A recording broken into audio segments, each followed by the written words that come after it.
Back you watching morning with Fiza और मेरे पास doctor Salman है जो कि शुगर को रिवर्स करने वाली एक्सरसाइजेज बता रहे हैं। अच्छा, आप बता रहे थे कि आपके वालिद साहब को भी शुगर है और आप उनको भी एक्सरसाइजेज करवाते हैं। जी। और उनकी कंट्रोल में रहती है, उनकी रिवर्स हुई है, क्या सिचुएशन है? जी, उनकी कंट्रोल में रहती है और ये है कि ये सारी चीज़ें ना, एक्सरसाइजेज बहुत ज़रूरी हैं लेकिन डाइटरी चेंजेस बहुत ज़रूरी हैं। तो वो डाइट को, क्योंकि ग़िज़ाई बीमारी है और आपको डाइट को साथ चेंज करना, मॉनिटर रखना बहुत ज़रूरी है। तो डाइट एंड एक्सरसाइज, ये दोनों चीज़ें अगर मिलेंगी तो फिर जाके, क्योंकि लाइफस्टाइल डिजीज़ है, ऐसा ही है, लाइफस्टाइल ठीक होगा तो मसला भी ठीक होगा। ये जो एक्सरसाइजेज हैं जो शुगर की आप बता रहे हैं, ये हमें आज से पहले दुनिया में क्यों नहीं बताई गई एक्सरसाइजेज?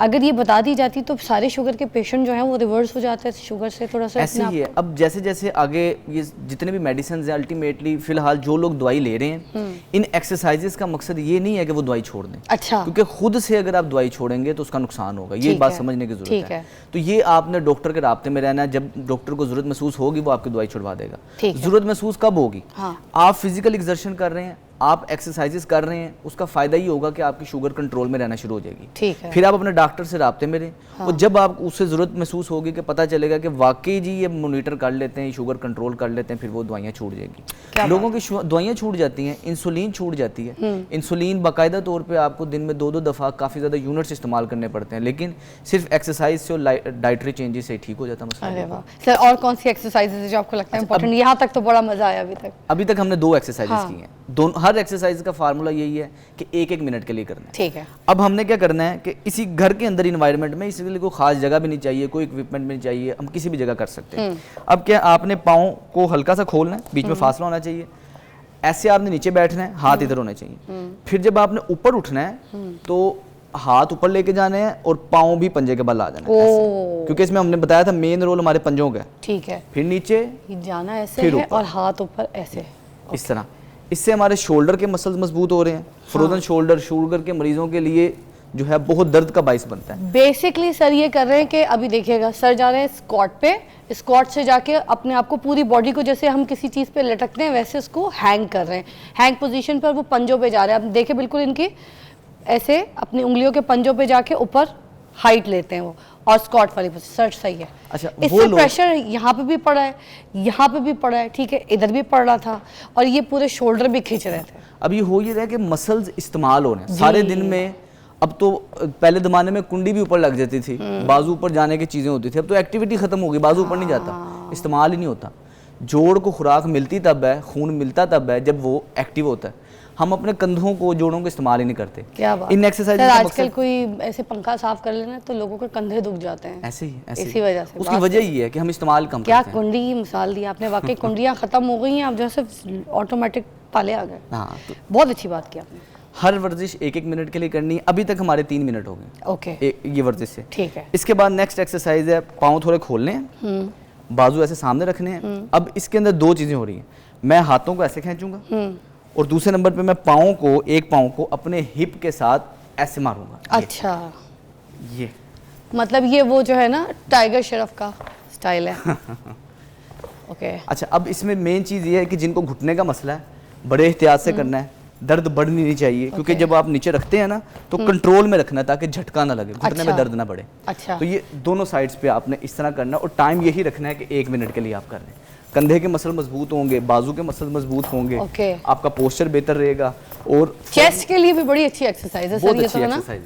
और सर ये 1 मिनट तक इसी स्पीड में रखना है? हाँ, स्पीड कम ज्यादा हो सकती है। अच्छा, स्पीड ऐसे भी करता है कि आपकी मसल्स में कितनी मजबूती है। ओके। तो ये स्पीड वेरिएबल है। जब हाथ पीछे लेके जाए तो ऐसे झटका देना है या बस इसको कंट्रोल में पीछे लेके? एक बार और दिखा दें, आप क्या कर रहे हैं? ये अच्छा, नीचे से ऐसे, नीचे से लेके आना कंट्रोल में।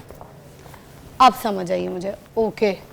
4 एक्सरसाइजेस 4 मिनट। ठीक है। अब इससे आपके ओवरऑल बाजू के मसल इस्तेमाल हो चुके हैं, थाई के, हिप के, कमर के। ओके। लास्ट एक्सरसाइज है Planck.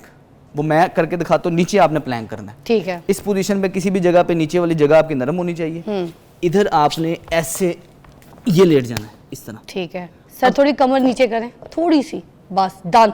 This is the position आपको दिख रही है? टांगे बिल्कुल सीधी होनी चाहिए, टांगे सीधी होनी चाहिए और नाक से सांस लेना है, मुंह से निकालना। Okay sir.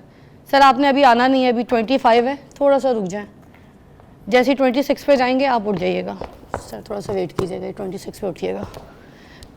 1 मिनट का प्लैंक है, और ये जरूरी होता है ये 1 मिनट ही रखे ना, क्योंकि आपने हर एक्सरसाइज 1 मिनट बताई है। हाँ, हर एक्सरसाइज 1 मिनट करनी है। ठीक है। और जिन लोगों को भी प्लैंक की स्टार्टिंग में प्रैक्टिस नहीं होती, वो नहीं कर सकते, ओके। वो बीच में रोक भी सकते हैं। अच्छा, वो सर, लोग बस जो एक्टिव नहीं है, 25, बस थोड़ी सी देर और सर। अब ओके। वो लोग जो एक्टिव नहीं है, जिनको प्लैंक की आदत है, वो कर लेंगे। सर, जिनको होने नहीं लगा है। आदत, बस वो 30 घुटनों को हल्का सा बेंड भी कर सकते हैं। ओके। यानी कि अभी पहले ये 26 हो जाएं, हाँ। फिर मैं उन लोगों के लिए बताता हूँ जिनके लिए करना जो है ना मुश्किल है। जबकि उन्होंने शूज पहने हुए, चीजें पहनी है, बट फिर भी आपको करके दिखा रहे हैं कि 1 मिनट के लिए। अच्छा, बॉडी पोस्टर बिल्कुल इतना सीधा रखना है जैसे सर ने रखा है, कमर सीधी रहनी चाहिए। अगर प्लैंक भी गलत करेंगे तो कोनिया और कमर हो गया सर, डन। अच्छा, अब इसमें मेन रोल प्ले करेगा ब्रीदिंग। अगर आप सांस लेते रहेंगे तो वो ज़रा आसान रहेगा, और ये प्लैंक ब्लड प्रेशर के मरीजों के लिए भी बहुत फायदेमंद है। वाह। इसको आइसोमेट्रिक एक्सरसाइजेस कहते हैं। वाह। अब सर, जो इससे लोग नहीं कर पेट भी सकते, अंदर लग जाता है। पेट अंदर लग जाता है। जो नहीं कर सकते वो घुटनों को ऐसे फोल्ड कर लें इधर, अच्छा, कोई मसला नहीं। ठीक है। लेकिन आहिस्ता आहिस्ता जिस्म जैसे जैसे ट्रेन होगा, हाँ। कुछ सेकंड के लिए ये कर लिया, फिर वापस ले गए घुटने। अच्छा। कुछ सेकंड के लिए उठा लिए, फिर वापस ले अब गए। सर, जो आप 45 से ऊपर होते हैं, 50 होते हैं, उन लोगों के लिए तो फिर ये घुटने रख के सही है। हाँ, घुटने रख के ठीक है, क्योंकि वो तो और complete जैसे plank ट्रेन नहीं हो करते। जाएंगे तो फिर हाँ। आप कर सकते हैं। औरतें भी इसी तरह घुटने रख औरतें के भी कर करेंगी, सकती हैं, है ना सर। ये वाली एक्सरसाइज भी बहुत, एक तो इससे ना चाहे औरत हो या मर्द हो, पेट अंदर लग जाएगा। ऐसे ही। ठीक है। और वाकई पूरा प्लैंक जो है, मुझे लगता है सर के बाल से लेके पाँव के नाखून तक की जोर लगता है। Complete exercise. बाकायदा तौर पर जोर लगता है इससे हाँ, ना, इट्स सांस वन ऑफ माय चढ़ता है। Favourite, one of my favourite, इसलिए मैंने आपको पूरा 1 मिनट करवाया। हाँ, और इस एक्सरसाइज को 2 दफा करना है, एक दफा सुबह, ये एक तो दफा शाम। अच्छा अच्छा, दो ये सारी या सिर्फ प्लैंक? सारी exercise. Okay. 5 minute total exercise को लगी, 5 वर्जिशें। ठीक है। तो 5 मिनट सुबह, 5 मिनट शाम, बस ये किया, हमारी शुगर की एक्सरसाइज डन हो गई। अच्छा। बुजुर्ग हैं कर सकते हैं, बड़े हैं कर सकते हैं, बच्चे हैं कर सकते हैं। ओके। बस जो घुटने के मरीज हैं, जो इसमें सबसे मुश्किल एक्सरसाइज लगेंगे उन्हें स्क्वाट्स, ये उठक बैठक,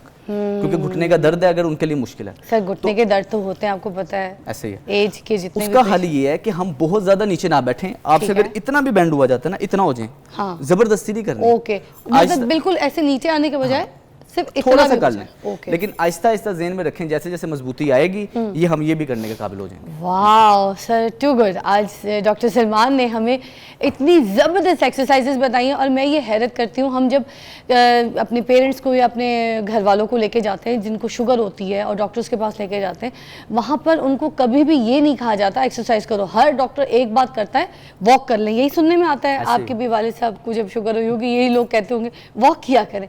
तो वॉक किस तरीके से करनी है उन्होंने बताया कि इसकी भी एंगल्स होते हैं। सिर्फ ये नहीं कि आप चले जा रहे हैं गलियों में, पार्कों में चले जा रहे हैं, ट्रेडमिल पे चले जा रहे हैं और आपकी शुगर रिवर्स हो जाएगी, नॉर्मल हो जाएगी। हर चीज़ के स्टेप्स होते हैं। उन्हें कितनी सारी एक्सरसाइजेज बताई हैं जो आपकी शुगर को नॉर्मलाइज करने के लिए और आपकी शुगर के स्पाइक को कंट्रोल करने के लिए कारआमद है। अगर इन एक्सरसाइज को आप अपनी शुगर की चीज़ों के साथ रखेंगे, अगर आप शुगर पेशेंट हैं तो आपकी जो शुगर है वो स्पाइक नहीं करेगी, नॉर्मल हो जाएगी। और अपनी डाइट का खास ख्याल रखें। देखिए, डाइट भी बहुत इंपॉर्टेंट है। ये नहीं कि आप सिर्फ एक्सरसाइज करें और अपनी डाइट में आप सुबह गुलाब जामुन खा लें। तो इन चीज़ों का खास ख्याल रखिए तो आपकी शुगर वाकई नॉर्मलाइज हो जाएगी। खुदा अपना ख्याल रखिए। आपको सेहत जो है ना, बार बार कहूँगी, अल्लाह ताला कहता है 1000 नेमत है। इस 1000 नेमत को समझें। अपनी सेहत को, अपने बुढ़ापे को अस्पतालों की जीनत ना बनाएं। अपने बुढ़ापे को अपने बच्चों के साथ गुजारें, अपनी खूबसूरत मेमोरीज़ को याद करके गुजारें, अपने प्यारों के साथ बैठ के बैठ के अच्छा बातें करने से, कुछ उनको एक्सपीरियंस सिखाने से, और उनको कुछ अच्छी मैं कहूँगी कि वेकेशंस कराएं, घूमने फिरने जाएं। जब सेहत ही नहीं होगी तो घूमने फिरने क्या जाएंगे। इसलिए तो कहते हैं जवानी में घूम लो जितना घूमना है, क्योंकि सबको पता है पाकिस्तान में बुढ़ापे में तो बिस्तर मर्ग पे पड़े होते हैं सारे लोग। तो ख्याल कीजिए अपना, ज़िंदगी को एंजॉय कीजिए टिल योर लाइफ। आपका बहुत बहुत शुक्रिया, बहुत अच्छी एक्सरसाइजेज बताई है। Take a break.